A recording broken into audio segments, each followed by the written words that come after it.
بسم الله الرحمن الرحيم. بسم الله الرحمن الرحيم. الحمد لله رب العالمين والعاقبة للمتقين والصلاة والسلام على أشرف الخلق والمرسلين وعلى آله وأصحابه وأتباعه أجمعين أما بعد. عزیز طلب، آج کتاب الہدایہ جو ثالث کا سبق نمبر 67 ہے، اور یہ سبق جنس شراء ما باع بأقل مما باع قبل نقد الثمن کے متعلق ہوگا، اور کتاب کی عبارت ومن اشترى جاریة سے لے کر فلا یسری الی غیرہما تک ہوگی۔ آتے ہیں سبق کے متعلقہ اصول کی طرف۔ تو اصل نمبر 1، شراء ما باع بأقل مما باع قبل نقد الثمن لا يجوز، کہ ایک شخص نے کسی کو مثلا گاڑی فروخت کی 20 لاکھ روپے میں، تو ثمن پر قبضہ کرنے سے پہلے وہی چیز دوبارہ اسی شخص سے 15 لاکھ روپے میں خریدی، تو یہ معاملہ شرعاً ناجائز ہے۔ اصل نمبر 2، الفساد الطارئ لا یشیع وکذا فساد الضعیف، کہ بعد میں طاری ہونے والا فساد یہ عقد میں نہیں پھیلتا، اور اسی طرح فساد ضعیف بھی عقد میں نہیں پھیلتا۔ اصل نمبر 3، اصل المقاصہ، مقاصہ کہتے ہیں سقوط مطالبۃ الدین فی مقابلۃ الدین، کہ دین کے مقابلے میں دین کے مطالبے کا ساقط ہونا، تو یہ شریعت کے اصول میں سے ایک اہم اصل ہے۔ اصل نمبر 4، الشبہۃ ملحقۃ بالحقیقۃ فی باب الربا، کہ ربا کے معاملے میں شبہ بھی یہ حقیقت کے ساتھ ملحق ہے، یعنی جیسے کہ حقیقت ربا یہ ناجائز ہے، ایسی شبہۃ الربا یہ بھی ناجائز ہے۔ اصل نمبر 5، یرجح جہت الفساد عند اجتماع الجواز والفساد، کہ اگر کسی معاملہ میں جواز اور فساد دونوں کی وجوہات یہ جمع ہو جائے تو اس صورت میں فساد کی جہت کو ترجیح دی جائے گی۔ آتے ہیں سبق کے متعلقہ فصول کی طرف۔ تو جنس شراء ما باع باقل مما باع قبل نقد الثمن، تو اس جنس کو ہم نے کل 7 فصول میں تقسیم کیا ہے۔ فصل نمبر 1، شراء ما باع باقل مما باع قبل نقد الثمن، تو یہ صورت قیاساً تو جائز ہے لیکن استحساناً جائز نہیں ہے۔ فصل نمبر 2، شراء ما باع بمثل الثمن الاول مع شیء آخر، ایک شخص نے مثلا اپنی گاڑی فروخت کی اور بائیں نے پھر وہی گاڑی مشتری سے خریدی، لیکن مشتری نے اس گاڑی کے ساتھ کوئی اور چیز بھی ملائی ہے، مثلا فریج ملائی ہے، تو اس صورت میں یہ جو مبیع جدید ہے یعنی فریج، اس میں تو بے جائز ہو جائے گی، گاڑی میں جائز نہیں ہوگی۔ فصل نمبر 3، شراء ما باع بالدنانیر بعدما باعه بالدراهم وقیمتها اقل من الدنانیر، ایک شخص نے کوئی چیز دنانیر کے عوض فروخت کی اور پھر مشتری سے دراہم کے عوض خریدی، اور دراہم کی قیمت جو ہے یہ دنانیر سے کم تھی، تو یہ صورت قیاساً تو جائز ہے لیکن استحساناً جائز نہیں ہے۔ فصل نمبر 4، شراء ما باع بعد حدوث العیب باقل، کہ جو چیز فروخت کی تھی تو اس مبیع میں مشتری کے پاس کوئی عیب پیدا ہوا، تو نقد ثمن سے پہلے بائیں نے وہ اقل قیمت میں خریدی، تو یہ بے جائز ہے۔ فصل نمبر 5، شراء ما باع بالمثل، کہ جتنی میں فروخت کی تھی اتنی ہی میں واپس خریدی، تو یہ جائز ہے۔ فصل نمبر 6، شراء ما باع باکثر من الثمن الاول، کہ جتنی میں فروخت کی تھی اس سے زیادہ میں خریدی، تو یہ بھی جائز ہے۔ اور فصل نمبر 7، شراء ما باع باقل بعد تخلل ثالث، کہ جتنی میں فروخت کی تھی اس سے کم میں خریدی تھی، لیکن بعد اس کے کہ تیسرا شخص درمیان میں آ چکا تھا، تو یہ بھی جائز ہے بشرط کہ یہ حیلہ کے طور پر ایسا نہ کیا گیا ہو۔ آتے ہیں اگلی عبارت کی طرف۔ قال ومن اشترى جاریة ب1000 درهم حالة او نسیئة فقبضها ثم باعها من البائع ب500 درهم قبل ان ينقض الثمن الاول لا يجوز البيع الثاني، وقال الشافعي رحمه الله تعالى يجوز لأن الملك قد تم فيها بالقبض فصار البيع من البائع ومن غيره سواء، وصار كما لو باع بمثل الثمن الاول او بالزيادة او بالعرض۔ اور جس شخص نے 1000 درہم کے عوض نقد یا ادار باندھی خرید کر اس پر قبضہ کیا، پھر بائع سے 500 درہم میں پہلے ثمن کی ادائیگی سے پہلے فروخت کیا، تو دوسری بے جائز نہیں ہے۔ اور امام شافعی رحمۃ اللہ علیہ فرماتے ہیں کہ جائز ہے، اس لیے کہ باندھی میں قبضہ کرنے کی وجہ سے ملکیت تام ہو گئی ہے، لہٰذا بائع اور غیر بائع سے فروخت کرنا برابر ہے، اور یہ ایسا ہوا جیسا کہ اس نے ثمن اول یا اس سے زیادہ یا سامان کے عوض فروخت کی۔ اس عبارت میں یہ مسئلہ بیان کیا گیا ہے کہ ایک شخص نے 1000 درہم کے عوض ایک باندی خریدی ادار یا نقد، اور پھر اس پر قبضہ کیا. قبضہ کرنے کے بعد ثمن کی ادائیگی سے پہلے پہلے اسی بائع کے ہاتھ کم قیمت میں فروخت کی، تو کیا مشتری کا یہ معاملہ، یعنی اس بائع کو کم قیمت میں ثمن کی ادائیگی سے پہلے پہلے فروخت کرنا جائز ہے کہ ناجائز ہے؟ تو اس معاملے میں اختلاف احناف اور شوافع کے مابین. احناف کے ہاں یہ معاملہ ناجائز، جبکہ امام شافعی رحمۃ اللہ علیہ کے ہاں جائز ہے. اور امام شافعی رحمۃ اللہ علیہ کی طرف سے صاحب ہدایہ نے جواز کی 2 دلیلیں ذکر فرمائی ہے. پہلی دلیل یہ کہ مشتری نے جب باندی پر قبضہ کر لیا تو قبضہ کرنے کی وجہ سے باندی میں ملکیت تام ہو گئی، تو ملکیت تام ہونے کے بعد اس کے اختیار ہے، چاہے اس بائع کو فروخت کریں، چاہے کسی اور کو فروخت کریں، چاہے کم میں فروخت کریں اور چاہے زیادہ میں فروخت کریں. اور دوسری دلیل یہ ہے کہ جیسا کہ مشتری کو ثمن اول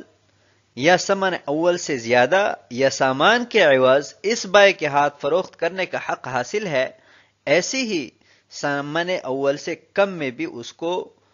یہ باندی فروخت کرنے کا حق حاصل ہے. آتے ہیں اگلی عبارت کی طرف. وَلَنَا قَوْلُ عَائِشَةَ رضی اللہ تعالی عنہ لِتِلْكَ الْمَرْأَةِ وَقَدْ بَاعَتْ ب600 بعد ما اشترت ب800 بئس ما شريت واشتريت أبلغي زيد بن أرقم أن الله تعالى أبطل حجه وجهاده مع رسول الله صلى الله عليه وسلم إن لم يتوب، ولأن الثمن لم يدخل في ضمانه، فإذا وصل إليه المبيع ووقعت المقاسة بقي له فضل 500 درهم، وذلك بلا عوض، بخلاف ما إذا باع بالعرض لأن الفضل إنما يظهر عند المجانسة. اور ہماری دلیل حضرت عائشہ رضی اللہ تعالیٰ عنہ کا قول اس عورت کو کہ جس نے 800 میں خرید کر 600 میں فروخت کیا کہ بہت بری خرید و فروخت کی. زید بن ارقم کو میری طرف سے پیغام پہنچا دے کہ اللہ تعالیٰ آپ کے حج اور جہاد کو جو آپ نے رسول اللہ صلی اللہ علیہ وسلم کے ساتھ کیا ہے باطل کر دے گا اگر وہ توبہ نہ کریں، اور اس لیے کہ ثمن اس کی زمان میں داخل نہیں ہوا ہے. پس جب مبی اس کے پاس پہنچ گئی اور مقاصہ واقع ہوا تو بائع کے لیے 500 درہم اضافی بچیں اور وہ بلا عوض ہے، برخلاف اس صورت کے کہ جب اس نے سامان کے عوض فروخت کیا، اس لیے کہ اضافہ مجانست کی صورت میں ظاہر ہوتا ہے. احناف کی دلیل حضرت عائشہ رضی اللہ تعالیٰ عنہ کا قول ہے کہ جب ان کے پاس ایک عورت آئی اور کہا کہ زید بن ارقم رضی اللہ تعالیٰ عنہ سے میں نے ایک باندی خریدی 800 درہم کے عوض، اور یہ وعدہ کیا کہ جب مجھے بیت المال سے وظیفہ مل جائے گا تو یہ 800 روپے ادا کر دوں گی، اور پھر مقررہ وقت پورا ہونے سے پہلے پہلے وہی باندی میں نے زید بن ارقم رضی اللہ تعالیٰ عنہ کو 600 روپے میں فروخت کر دی. تو حضرت عائشہ رضی اللہ تعالیٰ عنہ ناراض ہوئی اور کہا کہ آپ نے بہت ہی بری خرید و فروخت کی ہے. زید بن ارقم رضی اللہ تعالیٰ عنہ کو میری طرف سے پیغام پہنچا دیں کہ اگر اس نے توبہ نہ کی تو اس نے جو حج اور جہاد حضور اکرم صلی اللہ علیہ وسلم کی معیت میں کیا ہے اللہ تعالیٰ اس کو باطل کر دے گا. تو جب حضرت زید رضی اللہ تعالیٰ عنہ کو یہ بات پہنچی، وہ ام المؤمنین حضرت عائشہ صدیقہ رضی اللہ تعالیٰ عنہ کے پاس آئیں اور معذرت کی. تو حضرت عائشہ رضی اللہ تعالیٰ عنہ نے یہ آیت تلاوت فرمائی، فَمَنْ جَاءَهُ مَوْعِظَةٌ مِّن رَبِّهِ فَانْتَهَى فَلَهُ مَا سَلَفَ. تو اس میں حضرت عائشہ رضی اللہ تعالیٰ عنہ کا یہ جو قول ہے کہ اللہ تعالیٰ اس کے حج اور جہاد کو باطل کر دے گا، یہ ایک سزا ہے، اور سزائیں جو ہوتی ہے یہ عقل سے طے نہیں کی جاتی، اپنی طرف سے بیان نہیں کی جاتی، بلکہ شارع کی طرف سے بیان کی جاتی ہیں، جس سے معلوم ہوا کہ حضرت عائشہ رضی اللہ تعالیٰ عنہ نے یہ حضور اکرم صلی اللہ علیہ وسلم سے سنا ہے. اور وعید جو ہے وہ کسی جائز معاملے پر نہیں آتی بلکہ ناجائز اور باطل معاملے پر آتی ہے. اور دوسری عقلی دلیل یہ ہے کہ مشتری کی ذمہ بائع کے 1000 درہم ہے، ابھی تک وہ بائع کے زمان میں داخل نہیں ہوئے. تو جب مشتری نے یہی باندی بائع کے ہاتھ 500 میں فروخت کر دی تو مشتری کے بائع کے ذمہ 500 ثابت ہوئے، تو 500 اور 500 کا مقاسہ ہوا، اور 500 جو ہے وہ بائع کے پاس بلا عوض چلے گئے، جو کہ ربا ہے اور ناجائز ہے۔ اور عرض کے بیع کے اوپر قیاس کرنا یہ درست نہیں ہے، اس لیے کہ ربا اسی صورت متحقق ہو سکتا ہے کہ جب تجانس ہو، اور جب جنس مختلف ہو جائے تو وہاں پر چونکہ فضل ثابت نہیں ہوتا، اضافہ ثابت نہیں ہوتا، اس لیے ربا بھی متحقق نہیں ہوتا۔ آتے ہیں اگلی عبارت کی طرف۔ قال ومن اشترى جارية ب500 ثم باعها وأخرى معها من البائع قبل أن ينقضه الثمن ب500 فالبيع جائز في التي لم يشتريها من البائع ويبطل في الأخرى، لأنه لا بد أن يجعل بعض الثمن بمقابلة التي لم يشترها منه فيكون مشتريا للأخرى بأقل مما باع، وهو فاسد عندنا ولم يوجد هذا المعنى في صاحبتها، ولا يشيع الفساد لأنه ضعيف فيها لكونه مجتهدا فيه، أو لأنه باعتبار شبهة الربا، أو لأنه طارئ لأنه يظهر بانقسام الثمن أو المقاسة فلا يسري إلى غيرها۔ اور جس شخص نے 500 درہم کے عوض باندی خریدی، پھر اس کے ساتھ دوسری ملا کر بائع کے ہاتھ ثمن کی ادائیگی سے پہلے 500 میں فروخت کر دی، تو یہ بے جائز ہے اس باندی کے حق میں کہ جو بائع سے نہیں خریدی ہے، اور دوسری میں باطل ہو جائے گی، اس لیے کہ ثمن کا کچھ حصہ اس باندی کے مقابلے میں کرنا ضروری ہے کہ جو بائع سے نہیں خریدی ہے، لہٰذا وہ خریدار بنے گا دوسری کو اس سے کم قیمت میں جتنی میں فروخت کی ہے، اور یہ ہمارے ہاں فاسد ہے، اور یہ معنی اس کی صاحبہ میں نہیں پایا جاتا، اور یہ فساد پھیلے گا نہیں، اس لیے کہ یہ ضعیف ہے مسئلے کے مختلفی ہونے کی وجہ سے، یا اس لیے کہ فساد شبہۃ الربا کے اعتبار سے ہے، یا اس لیے کہ فساد طاری ہے کیونکہ یہ ثمن کے تقسیم ہونے سے یا مقاصد سے ظاہر ہوتا ہے، لہٰذا دوسری کی طرف یہ سرایت نہیں کرے گا۔ اس عبارت میں مسئلہ بیان کیا گیا ہے کہ ایک شخص نے 500 درہم کے عوض ایک باندی خریدی، اور پھر اس کے ساتھ ایک اور باندی ملا کر ثمن کی ادائیگی سے پہلے اپنے بائع کو دونوں باندیاں 500 کے عوض فروخت کی۔ تو اس صورت میں مشتری کی جو باندی ہے اس میں تو عقد جائز ہو جائے گا، اور بائع کی جو باندی تھی جس کو مشتری کے ہاتھ 500 کے عوض پہلے فروخت کیا تھا اس میں عقد باطل ہو جائے گا۔ بائع کی باندی کے حق میں عقد کے بطلان کی وجہ یہ ہے کہ مشتری نے اس کو 2 باندیاں فروخت کی ہے 500 کے عوض۔ تو ابھی لامحالہ 500 ہم ان 2 باندیوں پر تقسیم کریں گے، یعنی مثال کے طور پر 250 روپے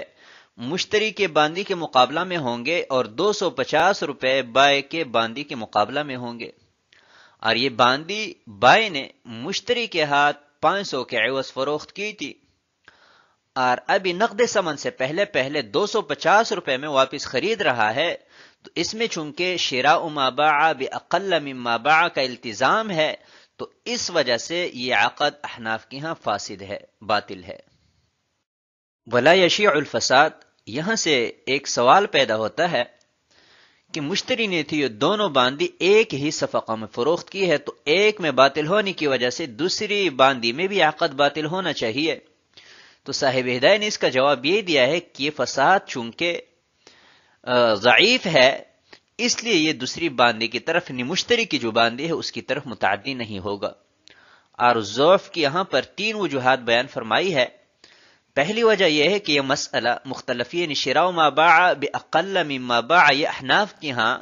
ناجائز، جبکہ امام شافعی رحمۃ اللہ علیہ کے ہاں یہ جائز ہے، تو اس اختلاف کی وجہ سے اس فساد میں ضعف آیا۔ اور دوسری وجہ یہ کہ یہ فساد شبہۃ الربا کی وجہ سے ہے، تو شبہۃ الربا حقیقت ربا کی نسبت ضعیف ہے، لہذا اس وجہ سے بھی یہ فساد ضعیف ہے۔ او لأنہ طارئ، اور تیسری وجہ ضعف فساد کی یہ ہے کہ یہ فساد ابتداء نہیں ہے بلکہ بعد میں طاری ہوا ہے، اور بعد میں طاری ہونے کی وجہ یہ ہے کہ یہ باندی جب بائع نے مشتری کے ہاتھ فروخت کی تھی 500 میں، تو اس وقت اس کے فروخت کرنے میں کوئی مسئلہ نہیں تھا، عقد بالکل درست تھا، لیکن جب مشتری نے بائع کے ہاتھ نقد ثمن سے پہلے 2 باندیاں 500 کے عوض فروخت کی، تو ابھی ہم یہ 500 دو باندیوں پر تقسیم کریں گے، یعنی 250 روپے مشتری کے باندی کے مقابلہ میں اور 250 روپے بائی کے باندی کے مقابلہ میں کریں گے۔ تو اس ثمن کی تقسیم کے بعد ہم یہ پتہ چلا کہ بائی اپنی باندی جو ہے جتنے میں انہوں نے مشتری کے ہاتھ فروخت کی تھی تو نقد ثمن سے پہلے اس سے کم میں خرید رہا ہے، اور یہ احناف کے ہاں ناجائز ہے، تو اس وجہ سے فساد طاری ہے نہ کہ ابتداءً۔ اور فساد طاری ہونے کی دوسری وجہ یہ ہے کہ جب بائی نے مشتری کے ہاتھ ایک باندی فروخت کی تھی 500 کے عوض، تو مشتری کی ذمہ بائی کے لیے 500 درہم ثابت ہوئے تھے، اور پھر مشتری نے جب باندیاں فروخت کی تو مشتری کے بائی کی ذمہ ثابت ہوئے، تو 500 کا 500 کے ساتھ مقاسہ ہوا اور ایک باندی بائی کے قبضہ میں بلا عوض چلی گئی، اس وجہ سے عقد فاسد ہوا۔ تو اس فساد کا پتہ ہمیں مقاسہ کے بعد چلا، جس سے معلوم ہوا کہ یہ فساد ابتداءً نہیں ہے بلکہ بعد میں طاری ہوا ہے، اور فساد طاری جو ہے وہ چونکہ ضعیف ہوتا ہے اس لیے دوسری باندی کی طرف سرایت نہیں کرے گا، عدم جواز جو ہے یہ مشتری کی باندی کی طرف متعدی نہیں ہوگا۔ تو آج کے سبق کو ہم اسی پر ختم کرتے ہیں۔ والسلام علیکم ورحمۃ اللہ وبرکاتہ۔